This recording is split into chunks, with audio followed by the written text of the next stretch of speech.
Hai semuanya, assalamualaikum. Bersama Bunda Santi di sini. Membuat singkong gulung kelapa. Singkongnya di blender dulu atau dicoper seperti di video.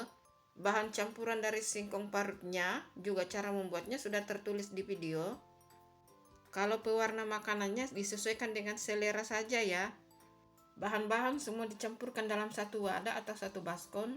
Kemudian masukkan santan, bagi menjadi dua bagian. Yang warna putih kasih pewarna makanan warna putih, campur sedikit dengan air hangat, lalu tuang ke adonan kemudian diaduk-aduk. Campurkan warna pandan dan warna kuning telur agar mendapatkan warna seperti di dalam video. Lalu diaduk-aduk. Kukus kelapa parut setengah muda setengah tua. Setelah matang, lanjut kukus singkong gulung kelapanya. Lakukan seperti di video, selang-seling warna hijau dengan warna putih sampai semua adonan habis.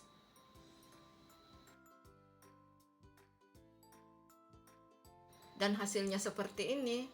Keluarkan dari kukusan, tunggu sampai dia dingin, kemudian dikeluarkan dari loyang atau cetakan, lalu gulung di atas kelapa parut yang sudah dikukus terlebih dahulu. Simpan di kulkas 1-2 jam sebelum dipotong-potong. Bisa juga dipotong langsung tanpa disimpan di kulkas. Silahkan mencoba resepnya.